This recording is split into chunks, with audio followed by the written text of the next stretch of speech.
Hi guys, this is Bruce Bird at smartmarketingwarriors.com, and I'm here today with Steven-Essa, who's our online webinar expert, speaking today at the World Internet Summit.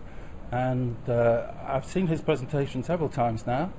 I've been impressed every time, and so I persuaded him to come and spend a few minutes with us to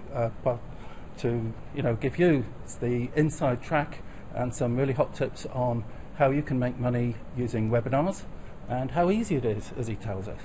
So Stephen, why don't you give us some background about where you are, where you came from, how you got started in this business? Sure, Bruce. Basically, I came to my first internet seminar in March 2008. Basically came from the music industry originally and then to real estate, and it seemed like I was always arriving late to the trend. I was always getting in. I was one of the late people to get there, and for whatever reason, just always felt that it was something to do with me. Probably was. But basically, needed to generate cash flow. Was broke after working 15 years or 13 to 15 years in the music industry.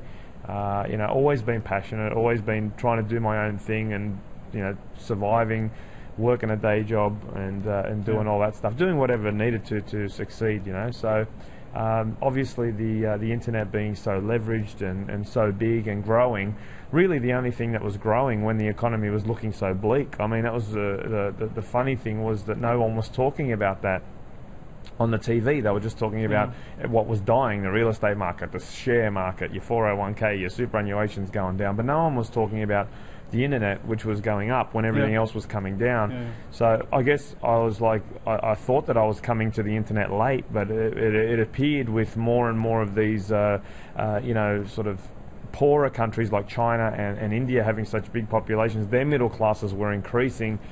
So we were able to leverage off the back of very cheap labor and stuff like that, and the whole thing was continuing to grow with all of them coming online and everyone still spending on the internet. So basically I just made a decision that I was going to get involved, and I wasn't very technical, didn't know how to program websites and still don't know how to do all that stuff. And you got two types of people online, technical and non-technical, and I probably fall into the non-technical, and I like to market and promote stuff, and basically got into webinars 6 months or 9 months after I attended my first event. I did a webinar and generated $600 in sales, and just chose webinars as a platform to market because I found it much easier than the traditional ways that a lot of the guys were talking about. I found it very difficult to do. What persuaded you to actually do your first webinar? I had I actually did some internet marketing with a little bit of a twist. Basically, what I always tell people is that when you learn something new, go and apply it to someone else's business or organization for free. Okay, and I learned that from Robert Kiyosaki: work to learn, not to earn. And basically I tried to do my own thing, and just was too hard. It was all putting all these pieces to the puzzle together were too hard. So I went to the church that I go to, and I said, hey, let's generate some money to help build this property that we need to build, this church. Had the land and they needed the building. So basically we set about to generate $30,000 in 30 days using internet marketing. So basically we did that, and then I created a product on how to make money for charity. When you set that target, I mean, that's a pretty substantial target. Did you have any idea that was actually sort of feasible, or was it just a number you picked out of the air? Well, originally the goal was, I've always had it on my dream board, was to donate $10,000 to the church. That was on my goal list. So every night when I was going to sleep, I was looking at the $10,000 because I thought that was achievable.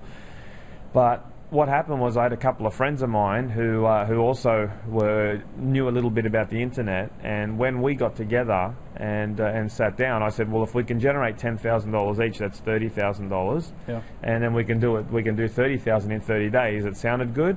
And consequently, they pulled out not long after, and I ended up doing the 30K pretty much on my own. Oh, well done. Yeah. Okay. Thanks to those guys too. I remember who you are. So how did it go on from there? From there, I just created a product out of how to make money for charities. I just did a webinar on, hey, if you want to make money for charities, here's what we did, because I documented the process. and basically sold a $300 product on how to make money for charities and how to make money for non-profit organisations. Sold 2 of those on a webinar, $600, with 15 people on the call, and just realised the power of the spoken word, the power of being able to connect with your audience, and realise that, you know, hey, this is probably the second best way to sell, other than being face to face with somebody, you know, to get the message across and convince them that, you know, first of all, you're credible, because on the internet people have a big issue with credibility, authenticity. You know, they think it's a scam and whatever, but when they can hear you, okay, they don't see you on the webinars that I do, they just see your screen, but when they can hear you, that you're a real person and you're speaking in normal terms, because when you got to write a sales letter, when you have to write something down, I don't know about you, but I'm not a very good writer, I don't know where a full stop should go, or when you should put and or a comma or whatever, so when I try and type, you know, some text or a copy, it comes out very clinical, and it's just crap. It's just garbage, right? But when it comes out of your mouth, it's still crap and garbage. But you know, it's like, you know, people can relate to it. They go, "Oh, it's just a normal guy, and he doesn't sound that smart." So, like, you know, maybe I could do this as well. So it's more natural. So, I mean, that's I mean, to make the money from 15 people you had on the call. Yeah, there was 15 people, and you had 2 sales. 15 or 25, somewhere around there. Yeah. So, I mean, to make money from such a small number of people, but okay, fine. They were then, presumably, how did you get them onto the call?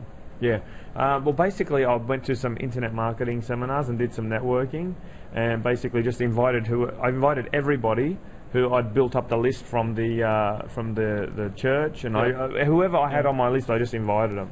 I did 2 webinars. The first one I did was a practice one, where I talked about real estate, and I did try and sell like a weekend seminar. Okay, I just slapped it together, and it was like $497, and they were friends and stuff on there. That was like, you know, didn't sell anything there, but just had a go, and then went for this big one, and basically picked up, you know, 2 sales. But all the same, even from, you know, an hour's worth of webinar, that's an hour of your time, presumably plus some preparation time, obviously.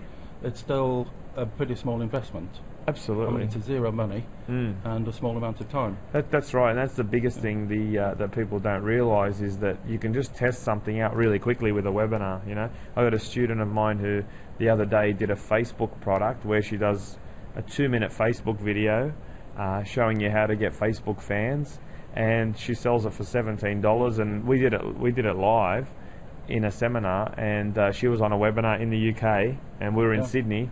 And she did, I think there was 25 people on the webinar as well, and 50 people in the room. Out of the 25 on the webinar, like 15 of them bought the $17 product. Yeah. And she just said, "What do I do now?" And I said, "You turn it into you raise the price until you're getting roughly a 10% conversion, because 10% is about the good number." So from when you actually started until you went through those sort of 2 processes, your $30,000 in 30 days, and then your follow-on, was presumably when you said, "Hey, this is for me." So how long was? Oh no, I already made the decision this was for me, and it had to work. Before that, you know. So it was just about finding something that worked. So I'd already made a decision that I'm going to build a business, and the business I'm going to build is going to be an internet business, because it's the most leveraged, the most cash flow, and the most obvious choice. There's no way in hell that I would have tried to open a shop.